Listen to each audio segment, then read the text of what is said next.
Bonjour chers amis et re-bienvenue sur ma chaîne Le Potager 2019. Aujourd'hui, je vais faire une vidéo sur les betteraves. Je vous avais déjà parlé d'une vidéo que j'avais déjà commencée, mais aujourd'hui, je vais vous montrer comment récolter, dans le fond, les futures graines de vos betteraves. Donc, c'est très simple. Comme vous pouvez voir, j'ai déjà arraché toutes les autres qui n'avaient pas donné de tige avec des graines montées en fleurs, dans le fond.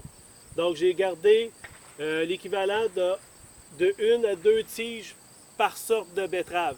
Ici, j'ai de la betterave jaune, j'ai de la betterave deux couleurs. La rouge est marbrée à l'intérieur. Et j'ai de la rouge pour tout ce qui est marinade, dans le fond, les pots qu'on fait à la maison.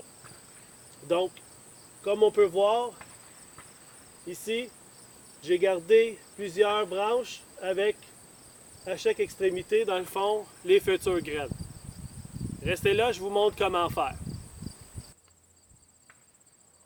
Donc voici les tiges, les futures graines dans le fond des betteraves. Je vais vous montrer de plus près. On peut voir dans le fond les futures graines qui ont déjà commencé à sécher. On n'a pas besoin d'attendre aussi longtemps. Comme vous pouvez voir ici, ils sont encore toutes vertes. Mais c'est pas grave. Ce qu'on peut faire, c'est qu'on peut les couper et les faire sécher tête en bas pendant une couple de semaines jusqu'à temps qu'ils deviennent secs. Et par la suite, ce qu'on fait, on les met dans un sac, on les tabasse un petit peu pour vraiment que les graines se détachent directement de la tige. On peut les faire manuellement aussi, mais si on les met dans un grand sac qu'on fait suspendre et puis qu'on tape dessus à l'aide d'un morceau de bois ou de n'importe quoi, les graines vont tomber et puis on a juste à récupérer les graines dans le fond du sac. Maintenant, comment faire? C'est très simple.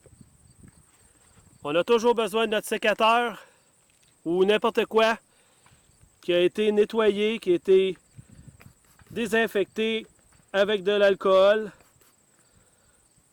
Et puis ce qu'on va venir faire, c'est qu'on va venir couper la tige. On peut voir encore la betterave.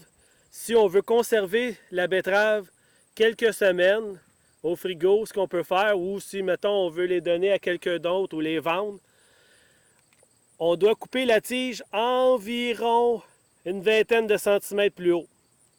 Donc, on peut voir ici, il y a deux branches. Une branche, deux branches. Donc, à peu près 20 cm. Moi, je vais venir le couper ici. Donc, mon porte-graines est ici. Donc, ce que je vais faire, c'est que je vais la suspendre exactement comme ça, attachée sur une corde où il y a une petite brise de vent, dans le fond, où c'est très bien aéré, hors d'humidité, pas hors d'humidité, mais hors de pluie, pour pas qu'il y ait de pluie. Moi, j'ai une grande remise ici, je suis chanceux, donc je vais mettre une corde que je vais étendre à l'intérieur. Il y a toujours une bonne petite brise qui rentre à l'intérieur, donc je vais les suspendre, peut-être comme ça.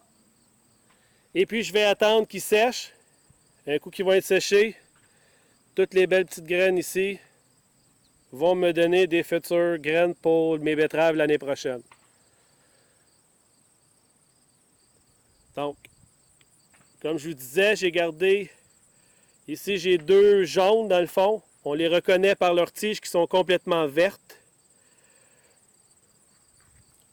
On reconnaît celle-là ici car elle a deux couleurs. Donc, c'est ceux qui sont marbrés. On les voit très bien ici. Donc, celle-là, j'en ai gardé trois. Parce que justement, celle-là est toute petite. Donc, elle ne m'a pas donné beaucoup de graines. Même si il y en a quand même pas mal. Mais j'en ai gardé 4 de celle-là parce que celle-là, on la mange beaucoup. Et puis ici, il y avait des rouges que j'ai déjà enlevés, que j'ai déjà fait, déjà suspendus, que je vais vous montrer. Donc restez là, je vous montre comment les suspendre. Donc voici comment je m'y prends pour suspendre mes futures graines de betterave. Donc j'ai mis une corde, qui est une corde de bêle à foin, que j'ai fixée aux deux extrémités. Ce que j'ai fait, c'est que je les ai suspendus tête en bas, comme j'expliquais. Ce que j'ai fait, c'est que j'ai gardé dans le fond mes étiquettes et puis je les ai juste identifiées parce que présentement, c'est quand même relativement simple parce qu'on voit les couleurs, mais plus que ça va aller, plus qu'ils vont sécher. On peut voir dans le fond qu'ils commencent à sécher.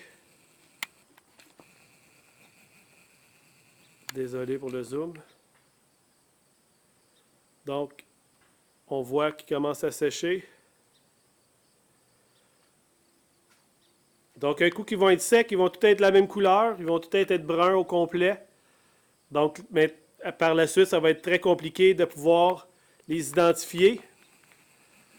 Donc, de cette façon-là, en mettant, là, c'est sûr que celui-là, il n'est pas fait encore. Mais je vais leur mettre à chacun une petite étiquette pour les identifier. Comme ça, quand je vais enlever les graines et les mettre dans un petit sac ou dans un petit sachet, je vais pouvoir les identifier pour l'année prochaine.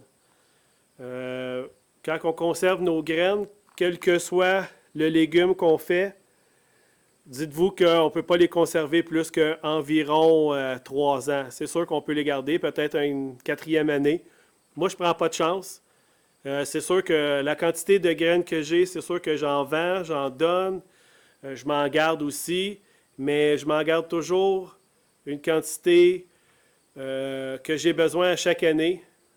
De cette façon-là, ben, je suis sûr de réussir à avoir une belle production pour pouvoir faire mes betteraves en conserve. Donc, c'est la méthode que j'ai. Un coup qui sont, comme je vous disais, un coup qui sont séchés, je vais vous le montrer plus tard dans une autre vidéo, le produit fini, mais pour le moment, c'est ça que ça a de l'air.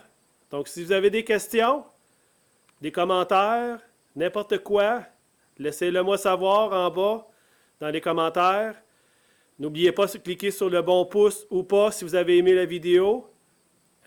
Partagez la vidéo. Et puis, sur ça, abonnez-vous. Merci et bonne fin de journée.